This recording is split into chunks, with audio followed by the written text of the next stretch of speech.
Okay, good morning everybody. It is Wednesday. The sun is back out. Hopefully we're going to have another lovely day. Let's take a look at what we're doing today in our numeracy work. So squares, we are up first.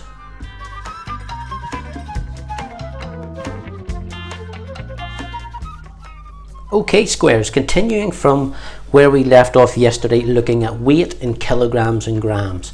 Now we are going to be introducing the ton. So there is our learning intention. If you want to pause the video and quickly take that down, we are introducing the ton, which is another unit of measurement.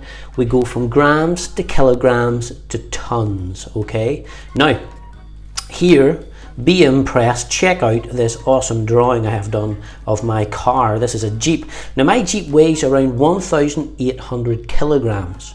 Okay, so that is very, very heavy. 1,800 kilograms. To give you a rough idea, I'm around 70 kilograms. So this is a very heavy vehicle. Brand new fact, okay, something we need to commit to memory and learn off. Brand new fact, there are 1,000 kilograms in every ton. Okay, there are 1,000 kilograms in every ton. So therefore my first question to warm your brain up is, how many tons and kilograms does my car weigh?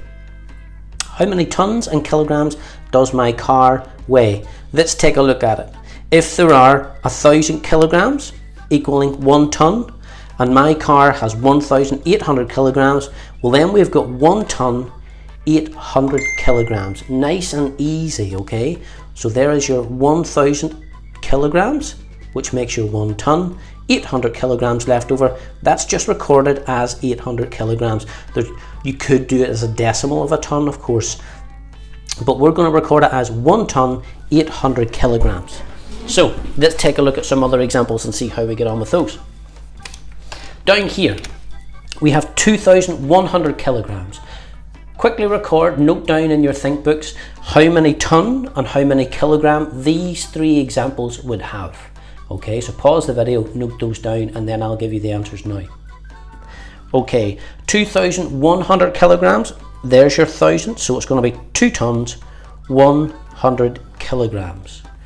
5,700 grams is going to be 5 tons, 700 kilograms.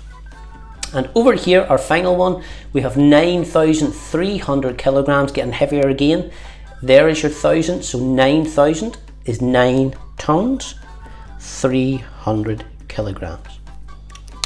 So, in today's work, we're going to be having a look at other common objects and converting them into kilograms, or from kilograms into tons. Okay, here you can see buses, trains, lorries, elephants, hippos, be careful of the hippos, and wheels. Okay, and then we have a couple of problem solving questions for you to have a go at here. Squares, that's you. A relatively easy day for you today in numeracy.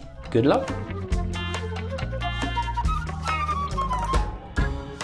Okay, good morning triangles. Triangles, we're going to continue our work on fractions, and this morning our learning intention is introducing hundredths. So we're going to be looking at introducing hundredths for the first time.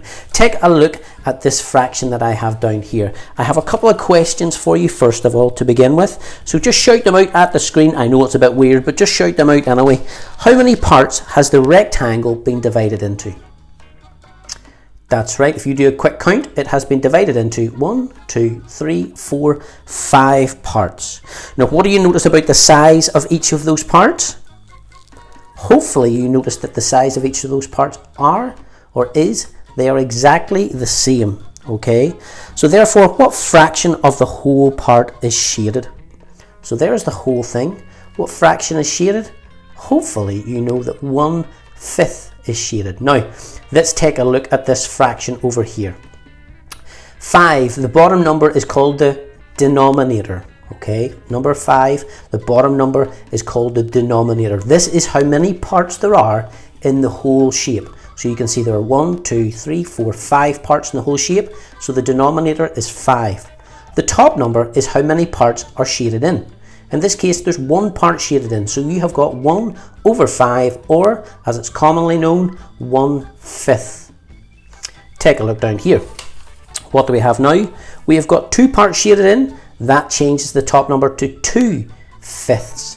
The bottom number didn't change because the total number of parts didn't change. It's still into 5 equal parts.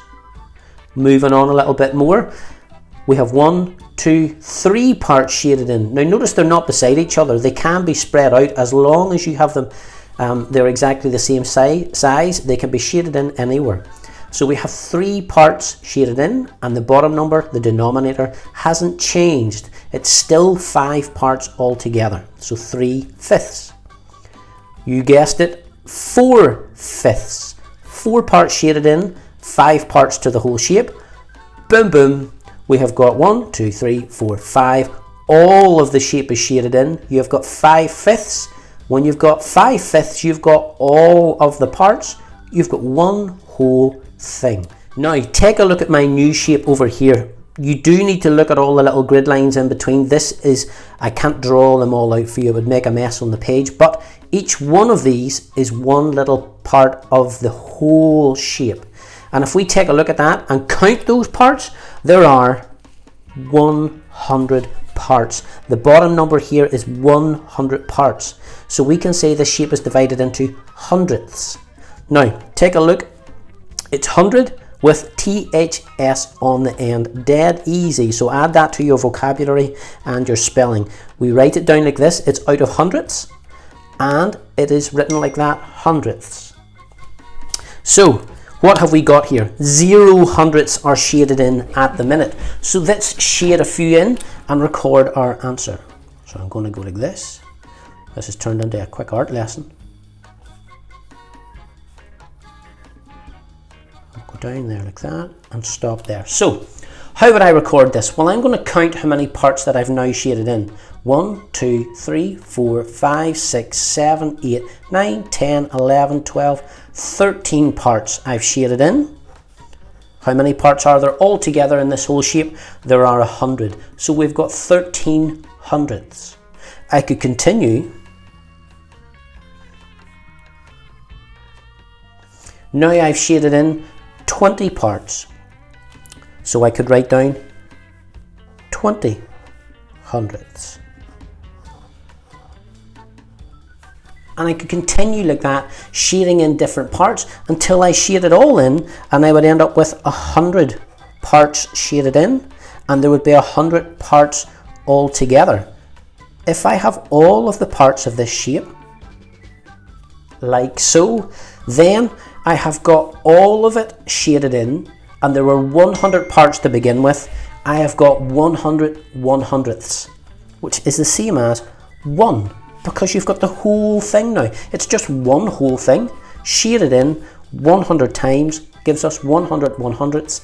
1 is the whole number of shapes you have shaded in. Now squares, this is going to be triangles, this is going to be a bit of a challenge today, because your work is going to be using this sheet. You really do need to print this sheet out. This is a hard one to recreate at home. Even if you are really creative, it's difficult to draw these out. We're asking you to shade in different parts, so shading in 8 hundredths of this little square. 36 hundredths, look, all the parts are equal in size. We need you to shade in 36 parts of that, 36 100ths. Any of the parts you could shade in. It does not have to be all connected together because they're all the same size. And so on throughout this worksheet. Now what you could do is screenshot the link and try colouring it in online on your tablet or on your phone. Phones are not ideal because they're a little small, but if you could actually get the editing tools out and shade it in on the tablet, that is a way around it, as long as you're demonstrating that you know what you're doing. Okay, that's what we're working on today. Good luck, triangles.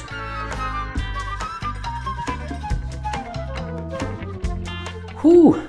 Good morning, circles. Now yesterday was a tricky day. This was the first time we had looked at the expanded recording, and we started off with our hundreds and exchanged our hundreds for tens. Now I want to build upon that knowledge today, and we're going to look at expanded recording again, except this time we're going to be exchanging tens for units. Okay, so we're taking our calculations a little bit further. Now, remember, the whole purpose of these types of lessons are so you can demonstrate your understanding of what happens when you exchange one thing for another, and also the value of the digits in the calculations. So let's jump straight in. Here we have 45, and when we write that in the expanded form, It's 40 because that is 4 tens, and 5 because that is 5 units. Okay, so 45 is expanded out as 40 as in 4 tens, that's where you get the 40 from, and 5 units. Or another way of recording it, should we need to exchange one of those tens or a group of tens into units, would be 30. So we've took 10 from here and we're going to put it in the units column all the way over here. Now we would have 30 plus, what would we have? Shout your answers at the screen, as weird as that is. 30 plus, you got it, 15. Now it still totals 45, but we have exchanged or borrowed 10 from over here and put them with our units over here, so that we can complete calculations when there is more on the floor and we need to go next door. What do I mean? Well, let's take a look at another example first of all. Here we have our question down here. It's 645 take away 28. Now look at the units column. 5 take away 8 we cannot do. There's more on the floor, so we're going to go next door and borrow one of these tens and bring it over into the units column. So let's see what this looks like first of all when we expand this out. 645 is 600 plus 40 plus 5. Your 600 comes from 600s over here. 40 is your 4 in the tens column, and 5 is 5 units in the units column. Now, because we're borrowing one from the tens column over here in the 4, and it's going to come over here, another way of representing that is to write it down in the expanded form like this: 600 plus 30. We took 10 from there, we took 10 from here and put it into the units column. Okay, so we've borrowed it from here and we've put it into the units column over here. So now we have 600 plus 30 plus 15. It's the exact same value as we started off, but this is where it has come from. How does that work in the calculation then? Let's take a look. So we've expanded it out, 600 plus 30. We've done the exchange part. We've exchanged one of those tens for 10 units and put them over here. So we have 600 plus 30 plus 15. We've expanded out this sum, or this number, which is 28, which is 20. 2 tens is 20, and 8 units. Now we can do the calculation. We couldn't do it over here because there's more on the floor. There's 5 take away 8, and you cannot do that. So we're borrowing one from over here and adding it here. So it's 15. Subtract 8 gives us 7. 30 subtract 20 gives us 10. And 600 subtract, boom, boom, nothing there, 600. Total those all up, 600 plus 10 plus 7 gives you 617. Now, we will move from this to doing the standard written method and recording it over here. But at the minute, we're looking at the value of each of these numbers and actually what is happening when we are exchanging one of these tens and putting it into our units column. Let's try it with another calculation, except this time we have hundreds, tens and units in both columns. You can see straight away, 5 take away 8 we can't do. We're going to borrow 10 from here and bring it over. That's what I've done here on this first row. 600 plus 30. We've took 10 from what used to be 640 and put it into the units column over here. So it's 600 plus 30 plus 15 gives you 645. Underneath here, we just expanded the 328 out to give you 328. Now that we've done this, we have done the exchange. Look, there is not more on the floor. We don't need to go and borrow next door to complete this. We've already done it. So we can complete this calculation. 15 take away 8 is 7. 30 take away 20 is 10. 600 take away 300 gives you 300. Okay, now we need to put this back together again to get our final answer. So 300 plus 10 plus 7 gives us 317. So in our work today, what we are going to do is we're going to put this into practice very similar to yesterday. We are going to be expanding our calculations out like so, completing it. Most of it's done for you here to give you a good example, and complete the remaining part of the calculation to give you your answer. Then it strips it back where you have to expand the numbers out, including what it would look like just to expand it out first of all, and then expanded with the exchange part complete, leading to your overall calculation and your answer. Goes back further again, further again, further again. And then you can even have a go at creating some of your own on this side as well. Now, you may want to watch the video back a couple of times to make sure we understand what we're doing. That today is our lesson circles. Good luck. Okay, so it is literacy time. Now, we have been stuck in the house long enough, so what we're going to do is use our imaginations to get out and about. So take a look at the pictures that I have for you here. In each of those pictures, I want you to imagine, and close your eyes to do this, imagine you're on board that boat.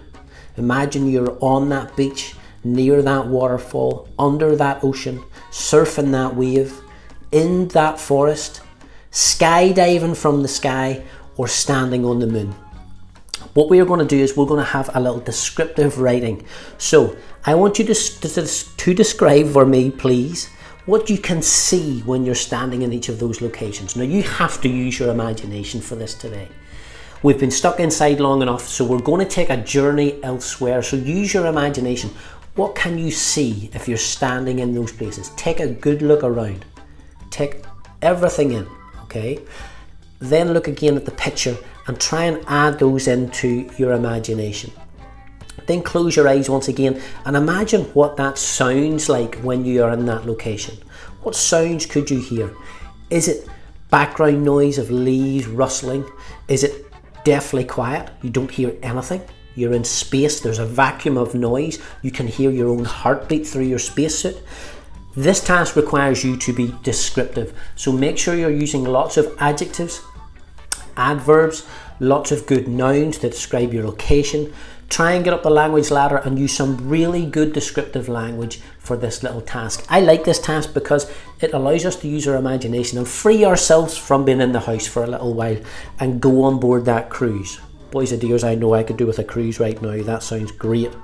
So choose 2 to 3 of those writing tasks and have a go at writing your own description of what you can see and what you can hear in at least 2 of those locations. Of course you can do more if you want, but choose 2 at least, okay? And let me see how you get on.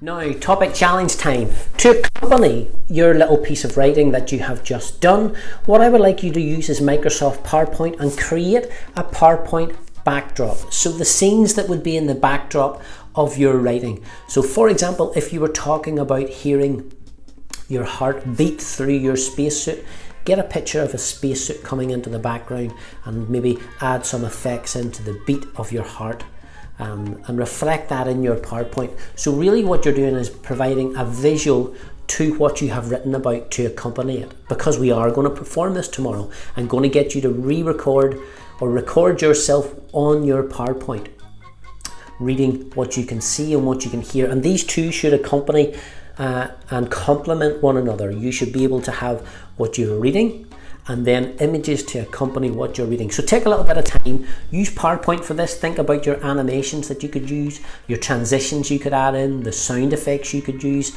Have a go, see how you get on, and have a bit of fun with it.